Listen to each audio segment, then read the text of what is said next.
નદી કાંઠે અમે લોકો જઈ રહ્યા છીએ ગોરસ ત્રિવેણી સંગમ, ત્યાં ગણપતિ બાપાનું વિસર્જન કરવા માટે. તો અમે હવે ઘરેથી નીકળ્યા છીએ. ઘરેથી નીકળી અને અમે હવે ધીરે ધીરે જઈશું ગણપતિ બાપાનું વિસર્જન કરવા ગોરસ.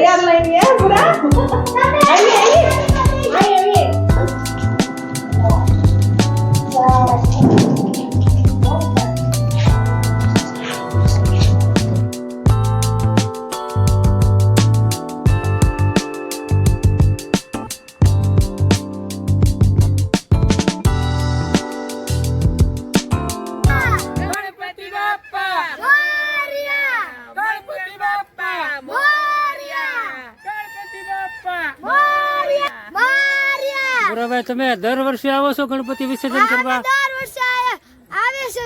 તો આયા કેમ મજા આવે છે? હા, એ બહુ મજા આવે. હા, કેવું મજા આવે? એટલે આમ નદી બધી કેમ છે? નદી બહુ મસ્ત ને પાણી મસ્ત છે. પુલ બની ગયો.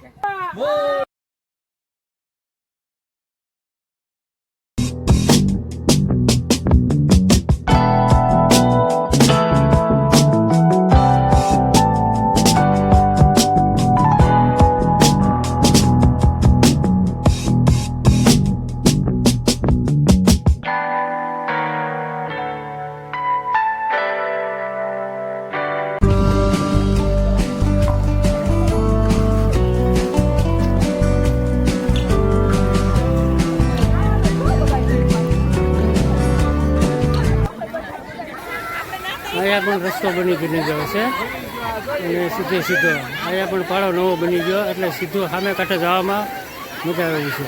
છોકરાઓ તો નાહી રહ્યા છે.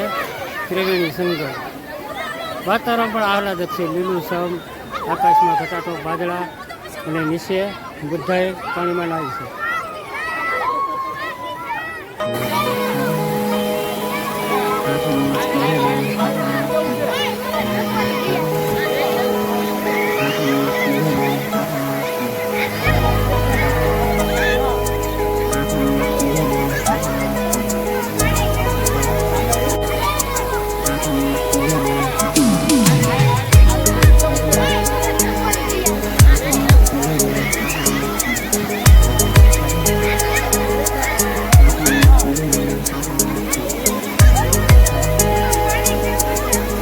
ગણપતિ વિસર્જન એટલે વેદ વ્યાસે મહાભારત લખવાનું કીધું ગણપતિ બાપાને.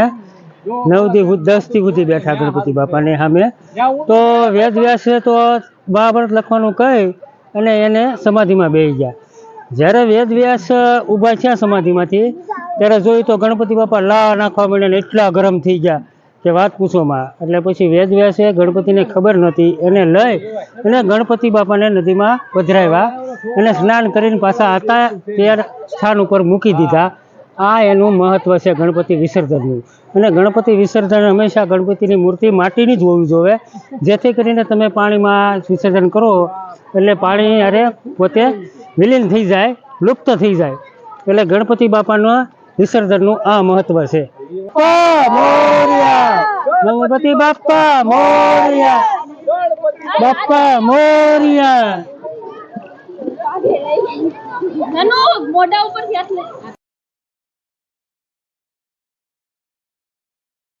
પકડી લે.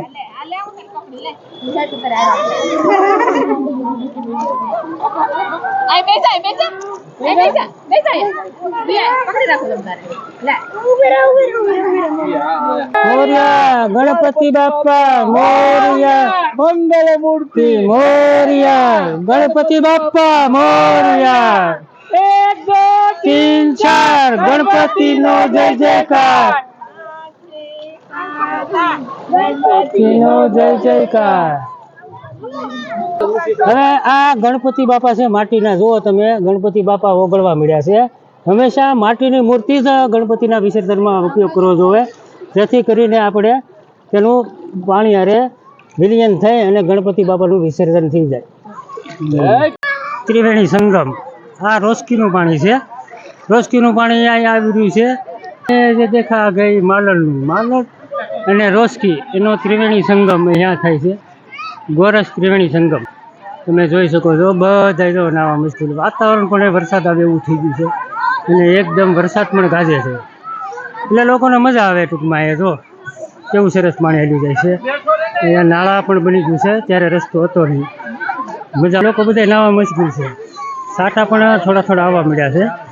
અને માલ અને રોજ ખીસો નજારો તો એક સરસ મજાનું સ્થળ છે. અહીંયા મજા આવે એવું છે. લોકો ગણેશ વિસર્જન માટે અહીંયા ફૂલ લોકો આવી રહ્યા છે. સામેથી બધા લોકો હજી આવી રહ્યા છે. મજા આવે છે. અને વરસાદ આવે એવા મળ્યો છે. એટલે હવે અમે નદીમાં નાહવા માટે નાહી રહ્યા છીએ.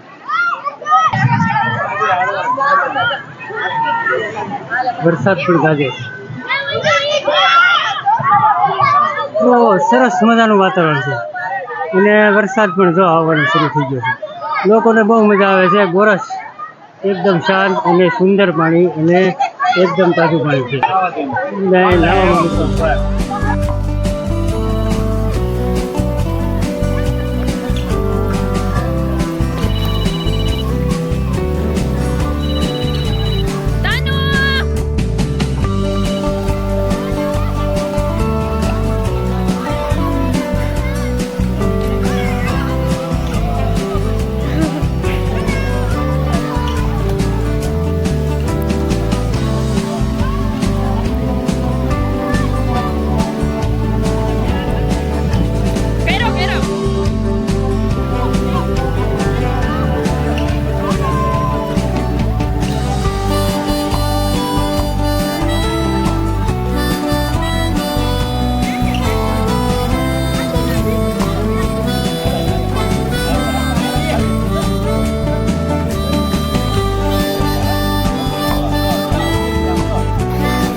મજા આવે? કેમ મજા? કેવી મજા આવે? મજા કેવી આવે? હા.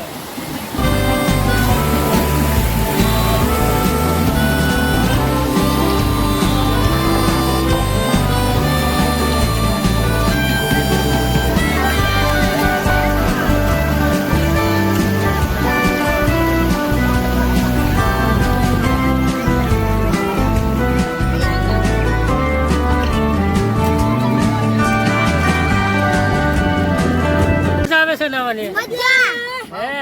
હા મજા આવે. જો પાણી ની અંદર માછલીઓ છે હે? હા મજા આવે ને? અને માછલીઓને નાસ્તો ખવડાવો. હે? મજા આવી ગઈ ને? કેવું પાણી કેવું તાજું છે?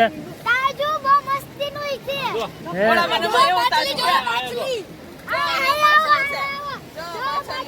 માછલીઓ જો. હા લા માછલીઓ છે. હેલો, ગણેશ વિસર્જન થઈ ગયું છે. હવે અમે જાહું ઘર તરફ.